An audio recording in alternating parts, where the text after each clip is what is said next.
marking and feedback is that it's a double marking moderation process, and then the external examiner has to go and look through and check and verify a range of stuff that we do as well, particularly facilities.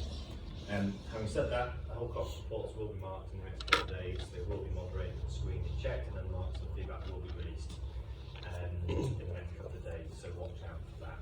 Okay. Initial signs though, I'm really quite pleased. There's some good work, very good work amongst it actually, and nothing yet that I would construe as like a major problem or a disaster. So that's good. So the feedback anecdotally is positive. Okay, so the second lecture on sort of rapid climate change is going to cover sea levels. We haven't really talked much about sea level change, but it's a big part of environmental change. We've looked at terrestrial landscapes, but of course the sea changes when climate changes as well around the world. And one of the major components that causes sea level change, of course, is changing ice sheets, which affects the amount of water in the ocean. Can I just borrow that a minute? So think of that as being an ocean basin, okay, with water in it, or sea water in it. How do you think I might be able to change the level of the sea in this ocean basin? Put stuff in it. Put stuff in it, good. What sort of stuff could I put in that to change the sea level? Anything solid or more water. More water, let's start with easy. Okay, so I can add water into the sea, and that will cause sea level to rise. Okay, I can take water out of the sea, and that would cause the sea level to fall. So there's one of the important driving mechanisms for sea level change. It's changing the mass of the ocean. How might you be able to add water into the ocean? How is water being added into the ocean today? Ice melt. Ice melt, okay? So ice is an important part of the hydrological cycle. It is a store of water on land. It's also a store of water in the sea, but sea ice doesn't count because it displaces a greater volume than actually it occupies when it's melted. So we're talking about land-based ice when we're discussing sea level change as a contributor to it. But you're absolutely right. You can melt ice on land, that ice goes into the sea, and then the sea level will rise. Alternatively, you can cool the climate, and then you can have more snow, and then you can have the build-up of ice sheets, and then progressively water is stored as ice rather than flowing into the ocean, and then you will get a sea level fall. Okay, so quite simply, if you think about that water bottle as the sea, you can add water to it, or you can take water away, and that will cause sea level to rise or fall. There's one of the mechanisms that you can use to change the water level, or the sea level. Like thermal expansion. Good. Very, very good. So you can change the properties of the water. Okay? How might you be able to, well, one way you can change the properties is temperature. So you can heat the water up. Anything that you heat up, the molecules start to move quicker, it starts to expand, and that's what thermal expansion is. It's just warming of the water column causes the water to expand, just like if you warmed anything else up, it would expand. Cool it down, it contracts. Does anyone know any other mechanisms whereby you can change the density of water? Come on, those of you who have Salinity.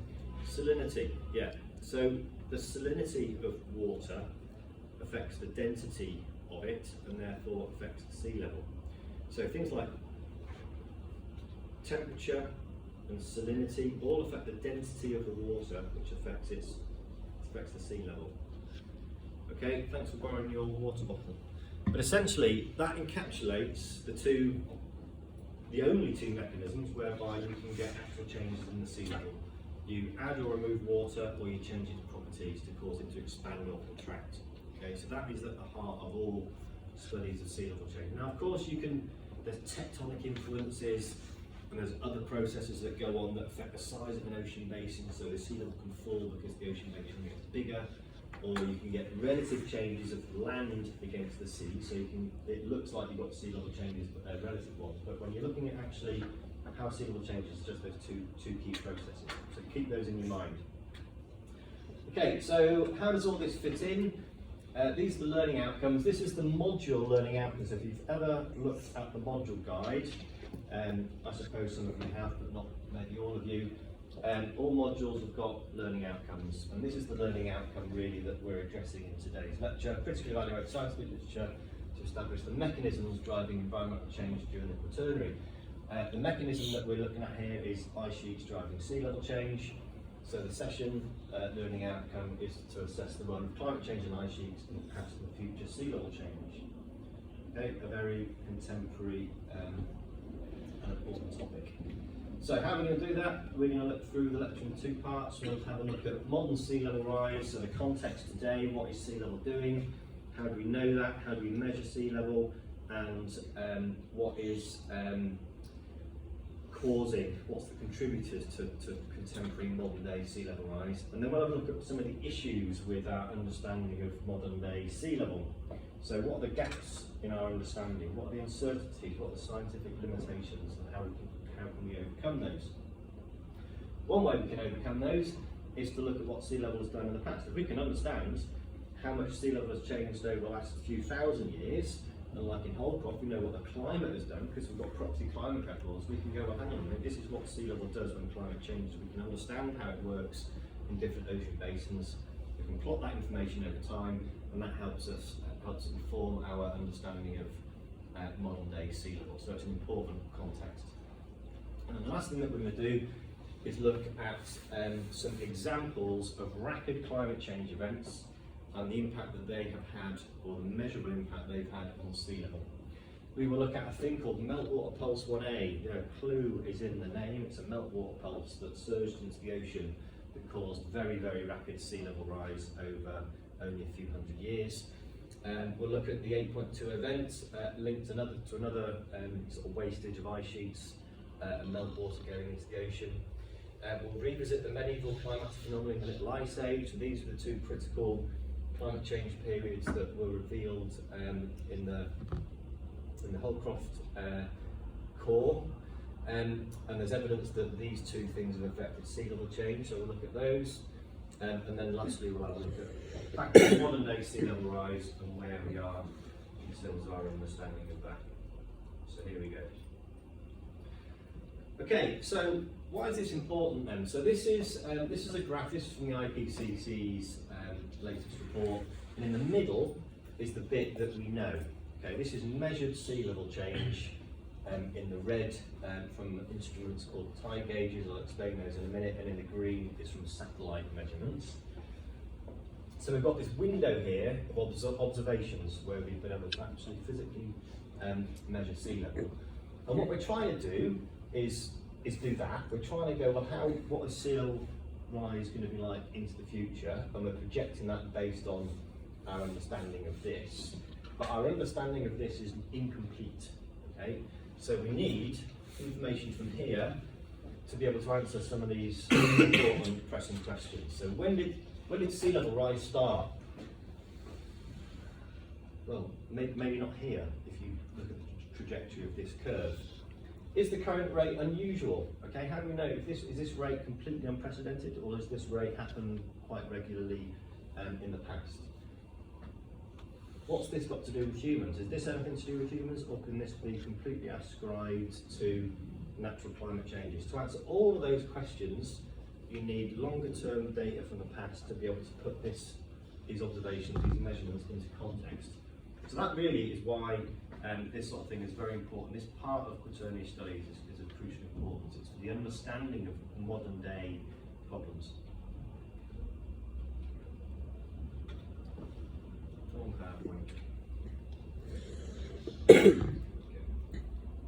Okay, so those observations in the middle there, in the red and the green, are derived from these sorts of things. So this is the port of Liverpool, this is Seaforth in the background, and this instrument is called a tide gauge. And it's a radar. So this is an instrument that fires sort of radio waves at the surface of the water, and as the tide goes down and goes up, it measures the rise and fall of the tide, and it's all automated and digital and all the rest of it. So tide gauges are an instrument that are fixed to the land, and they measure the level of the sea relative to the land. Okay, that's a crucial point, because if the land level changes, that will affect the readings.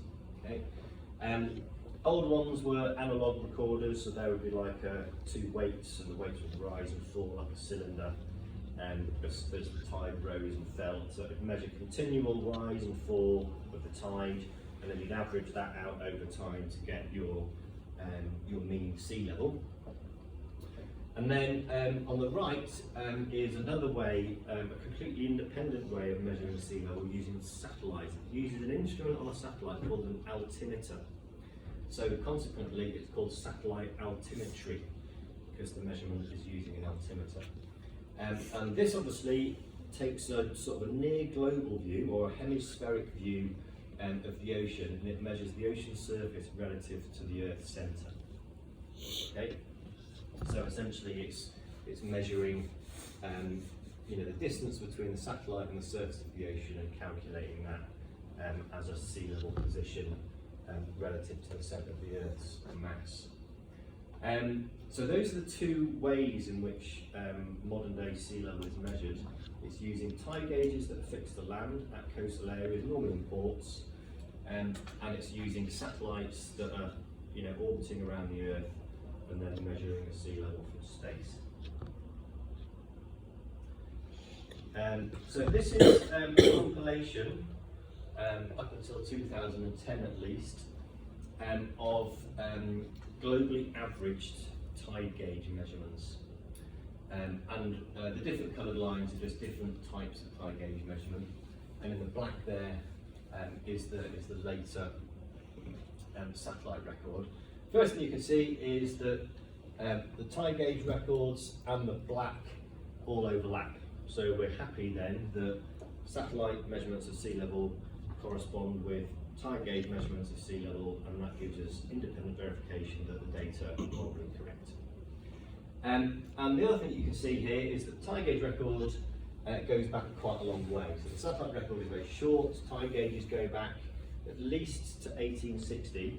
There are tide gauge records in the world that are older than that. Liverpool has a record that goes back older than that. But the record beyond 1860, there's so few of them, and they're fragmented, and they tend to be things like high water only and have problems. But normally about 1860 is about as far back as you can reliably go with a compilation of global sea level. You might get a local sea level record from a tide gauge going further back, but it won't be useful to be averaged out globally. So 1860 though is not a bad record, and it's quite long, but it's not the start of the Industrial Revolution, it's post-anthropogenic change really. So what can we say? The total amount of sea level rise between here and here is 21 centimetres. So that's how much sea level change there has been since 1860. So quite a measurably significant amount. And the mean rate, if you just go what sea level was there and what sea level is up here, and you work out how much it's risen on average per year, it's 1.7 millimetres per year of sea level rise over that 150 year or so period. Compare that with satellites. So this is the satellite record. So note the change in scale. Satellites that measured sea level didn't go up into space until 1993. Okay, so it's a relatively recent technical advance in measuring sea level. So unlike tide gauges, where you could say, well, there's a few El Nino cycles in there, and there's some things that we can. So if you look at there's lots of wiggles in here. It's quite a noisy record. It's because of things like El Nino, it's because of things like volcanic eruptions, and they sort of distort and impact on the smoothness of the record. Satellite era is much shorter, so yes, you might see some El Nino cycles in there and things like that. It's not a long enough record to really see anything major. But the two key conclusions are that when you look at the period of sea level rise over 1993 to the present day, the mean rate is about 3 to 3.3 millimetres per year, so it's doubled. So the rate of sea level rise over the last 2 decades is double the rate over the last 100 years. And there is an acceleration, so the curve is sort of becoming exponential. It's accelerating by 0.1 millimetres per year. Worryingly, if that wasn't worrying enough, if you look at sea level rise over the last 5 years, that rate has nearly doubled again. So the current rate of sea level rise is about 5 millimetres per year when looked at over the last 5 years. I hesitate to do that because it's what climate change deniers do. They cherry pick a 3-year period from some time and they go, oh look, climate change is not happening anymore. There's no global warming, but it's not. It's because they've cherry picked a small period. So I hesitate to pick the last 5 years to say that sea level rise is 5 millimetres per year now rather than 3, but the trajectory is all pointing towards it getting quicker and quicker and quicker. So that's why it's probably the scientifically valid thing to do, although you would need to measure it further into the future, obviously, to see whether that is the case, but it looks very likely. Okay, so why is all this important? So you've got global warming, greenhouse gases, and you've got all this heat being trapped in the atmosphere, and everyone thinks that global warming is to do with the atmosphere. It's not. Nearly all of that heat goes in the ocean. Okay, so all of the global warming there has been over the last 40, probably now 50 years, 84% of that heat is absorbed by the ocean. So Joel's thermal expansion. Okay, it's not been locked into the atmosphere. Okay, the atmosphere is warming because we've got surface temperature thermometers and things like that that are measuring that heat gain in the atmosphere, but the vast majority of the excess heat caused by climate change is absorbed by the ocean, and that is why there are consequences such as ocean acidification, so the extra carbon dioxide is being absorbed in the ocean, turning into carbonic acid and causing the oceans to become more acidic, lowering the pH. But in terms of sea level rise, that is causing the oceans to expand and the sea level to rise.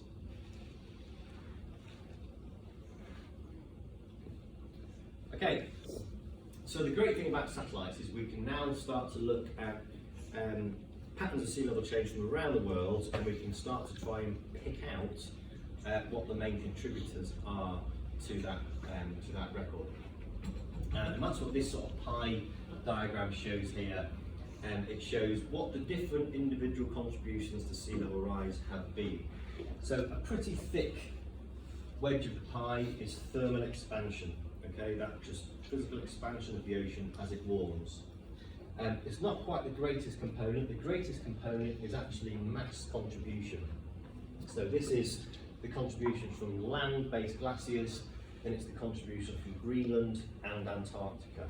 And those things combined together are termed the mass component is the addition of land-based ice melting into the ocean. That's the largest component, but followed very closely behind by thermal expansion. And this is the amount of sea level rise that these different things contributed over the last 20, 30 years.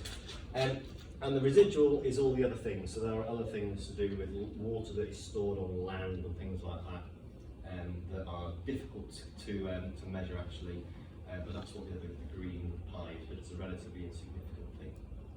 So the contributions to sea level are, these are the things that I was demonstrating with Paige's bottle.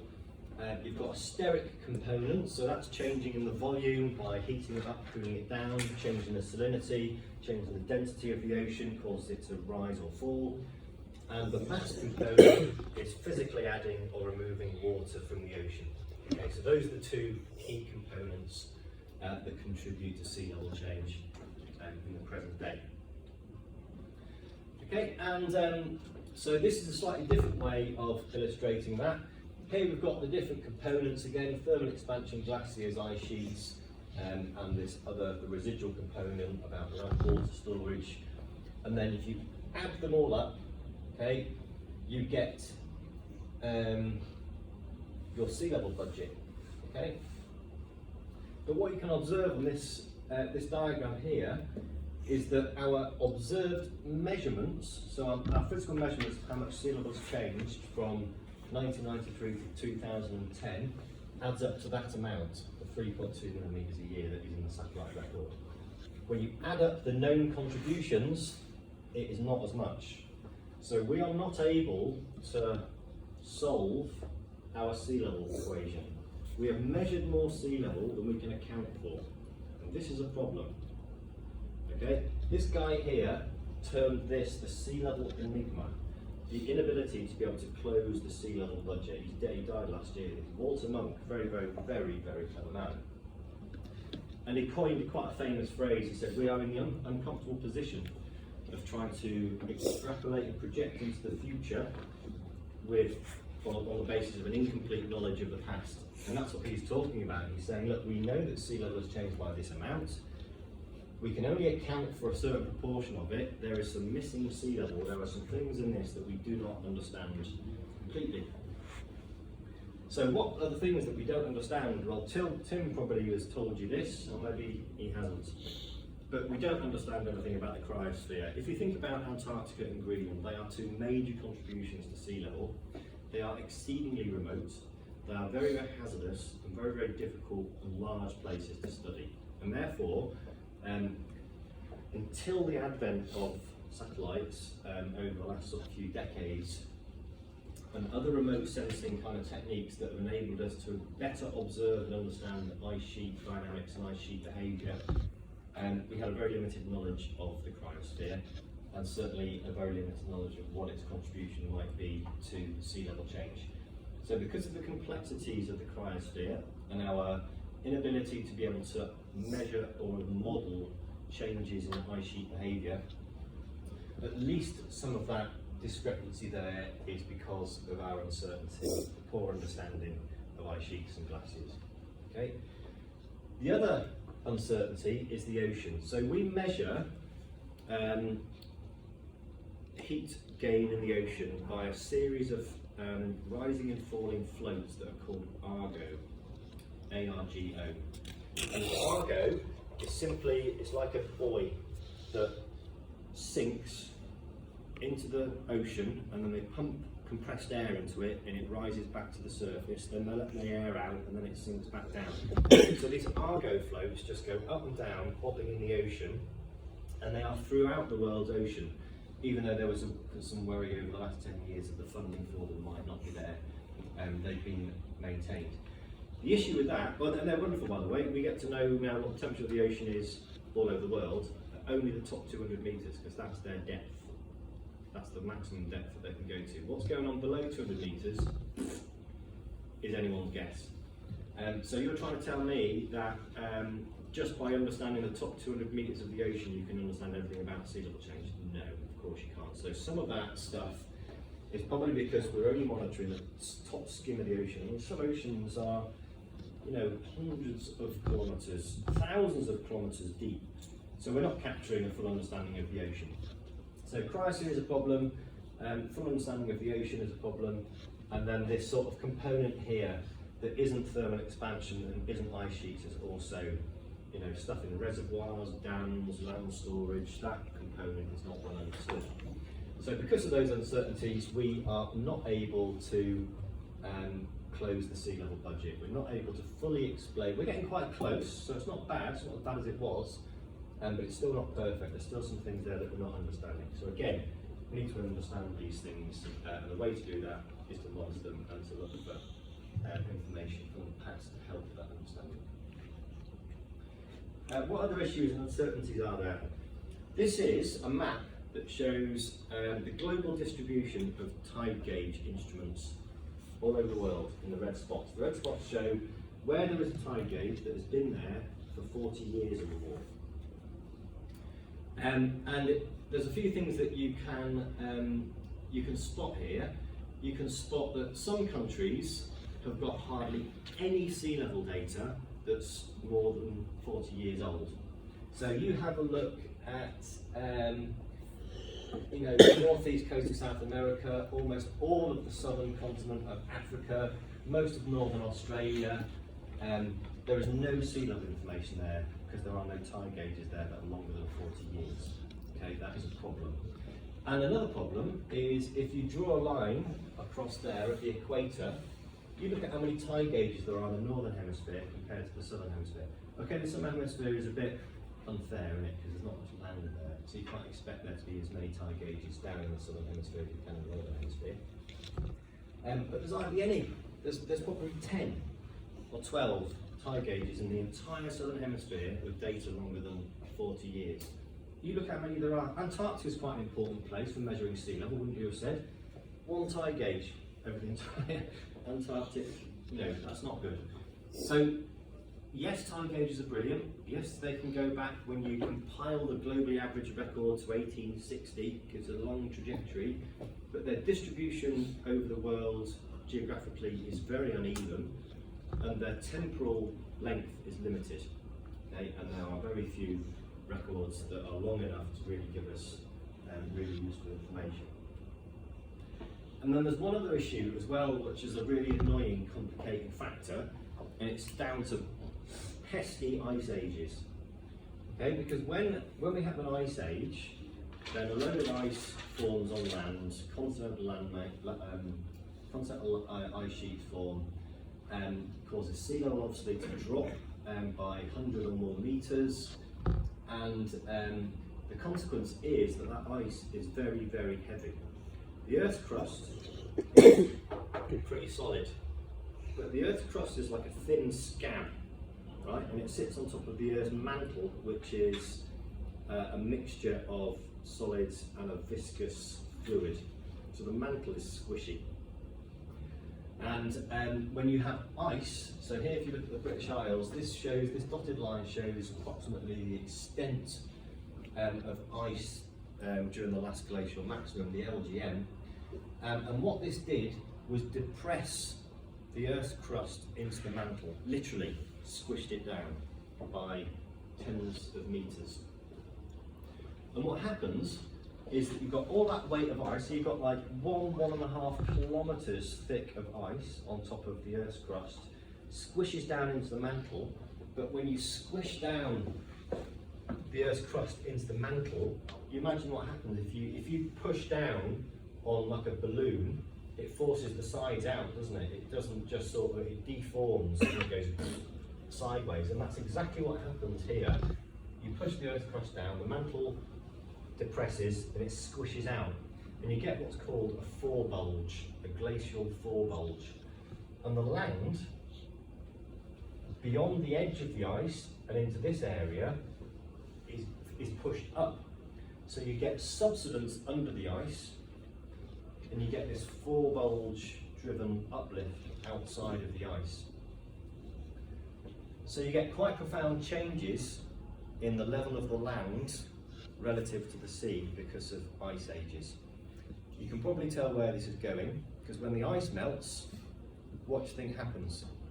What do you think happens to the forebulge? So if you have your fish, should have brought a balloon, shouldn't I? If you push your hand on a balloon and it squishes the sides out, what happens when you lift your hand back up again? Just rebounds. Rebounds, sides come back in, and then it goes up again. It's exactly what happens here. So you squish the balloon, the top of the balloon rebounds, and the bits at the side that you squished out migrate back inland again. So you get forebulge collapse.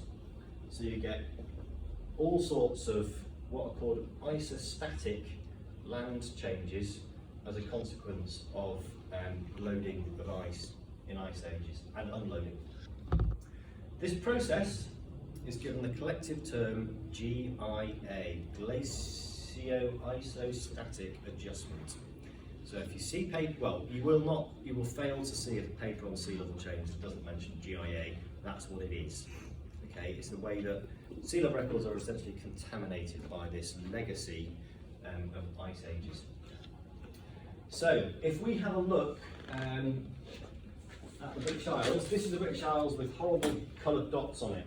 Okay, and these coloured dots correspond to these 1, 2, 3, 4, 5 different sea level curves that have been drawn that are representative of the actual sea level measurements from this part of the British Isles.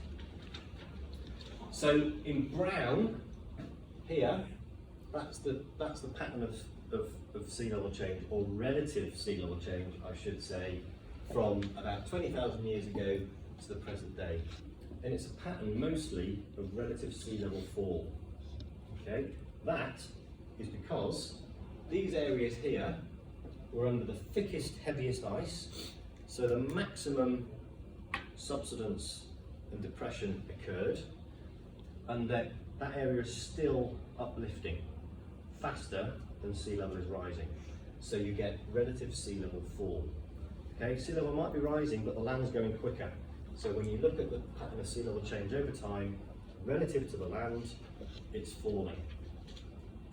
If we look at E, so E is the black dots area. So this is all of the south and the southeast. And the black dots, this is the relative sea level curve from the black dots, again, 20,000 years ago to the present day.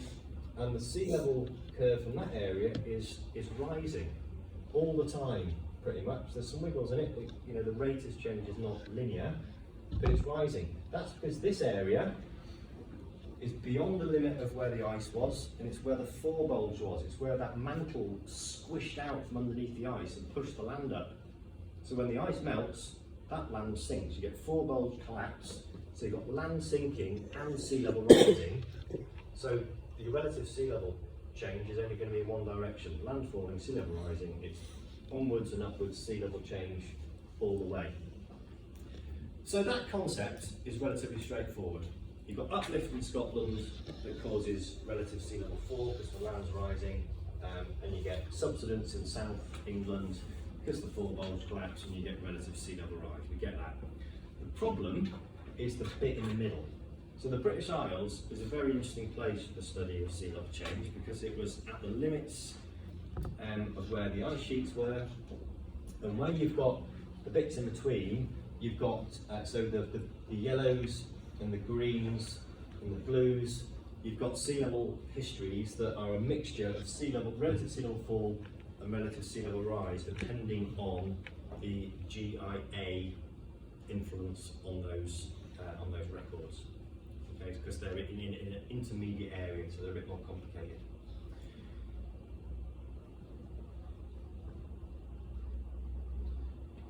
Okay, so I don't want you to think that this is just a geological problem. This is something that happened thousands of years ago to do with the last ice age, and it's not a problem. It is a problem because GIA is still happening today. Okay, so even though the ice age finished 20,000 years ago, the land in Scotland is still going up, and the land in southeast England is still going down because of that glacial isostatic adjustment. So the legacy of that ice age is still lived today. So it's not just a historical or geological thing that's gone, it's still happening. And the rate of GIA, so how much is the uplift in Scotland, how much is the subsidence in southern England, it's of the same order of magnitude as the sea level change that we're trying to measure. It's of the order of a millimetre or so a year. So it's very, very important because it's the same amount, it's an equivalent amount, broadly speaking, as the sea level change that we're trying to measure. So it's very important that we can properly quantify it. So this is just an illustration of the impact of GIA contamination on tide gauge records from around the world. So the one at the top is Stockholm in Sweden. So you can imagine Sweden right in the middle of the Fennoscandian ice sheet, completely squashed during the last glacial maximum, and then the ice melts, and then Sweden goes whee, and it rebounds upwards. So the relative sea level change in Stockholm is downwards. Sea level is rising there, but not relative to the land, because the land is rising faster than the sea level still. And then you have a look at some intermediate ones. So you've got Aberdeen, it's sort of quite flat, there's a bit of sea level fall and a bit of sea level rise as it speeds up a bit over the last few decades. But that's because of GIA, that's because Aberdeen is still part of the world which is adjusting to the last ice age. And then we've got places to the south beyond the limits of the ice. So you've got Holland, Cornwall, northern France, Portugal. These are all upwards and quite steep upwards sea level curves because they've got a component of land level sinking in there and subsidence as well as sea level rise. So what we need to do, if we're to use tide gauges to understand sea level change, we need to know what the GIA is so we can remove it from the signal so they become mean sea level records rather than relative sea level records. We can only remove that signal if we can quantify it.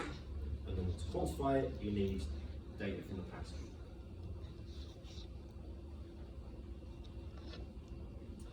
Okay, so relative sea level curves, these are, contain two components. One is called a eustatic component, that's the amount of actual sea level change that there is from ice melting.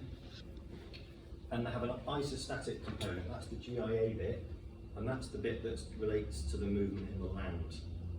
Okay, so a relative sea level curve includes a component of the ocean and the land in the record. So it can get a bit complicated. Sometimes you need to check, so if a climate change denier goes, let's see it's climate change and sea level rise. In Stockholm, sea level is falling, you can go, you're a numpty. It's GIA, it's nothing to do with sea level rise. Sea level is rising in Stockholm, it's just that relative to the land, there's a relative sea level fall. Okay, and then one of the last things that is a known issue, you could be forgiven for assuming, like, if Greenland melts and adds water into the sea, then the Arctic Ocean and the North Atlantic are going to get it.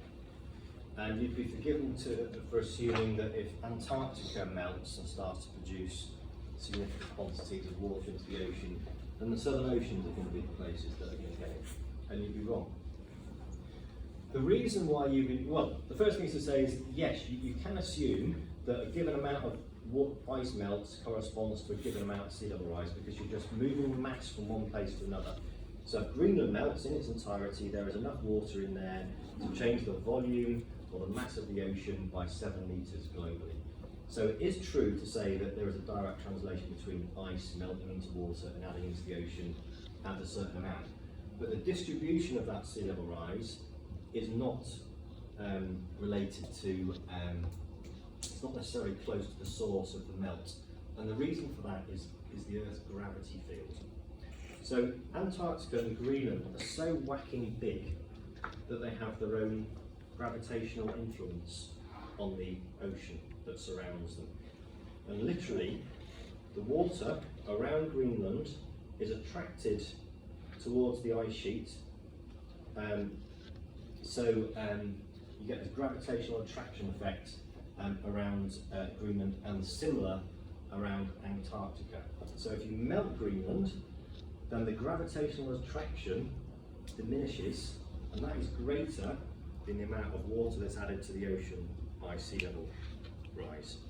And what happens is that, well, it's illustrated in these two diagrams here, so I'll explain them.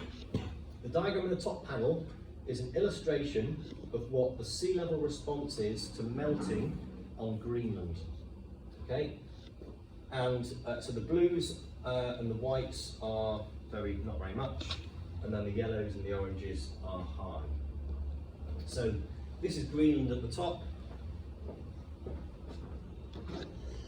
and you start to melt Greenland, and the water that ends up into the ocean all collects in the southern hemisphere.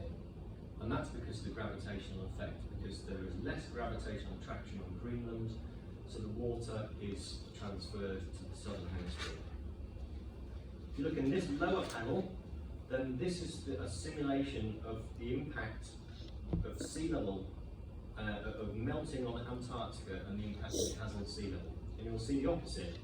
So if Antarctica provides water to make sea level rise, the blues are all close to Antarctica because the gravitational attraction diminishes, and most of that sea level rise is in other ocean basins further away. And this concept is termed sea level fingerprinting. In other words, if we can use satellites to work out where these hotspots are of sea level rise, we can go, well look, we've observed loads of sea level rise here, that's Greenland melting.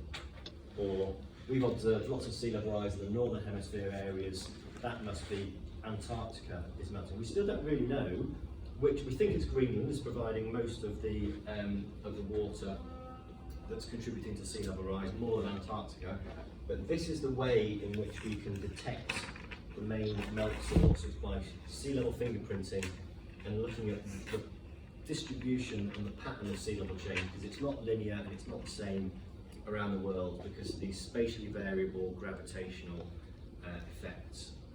I know it's a bit complicated, but this is the truth, and this is how it works. So if Greenland melts, you'd expect more sea level rise in the southern hemisphere because the gravitational attraction is less. Antarctica melts, and you get the opposite. In reality, both are melting, but at different amounts and at different rates. So you can imagine the spatial response is getting really quite complicated.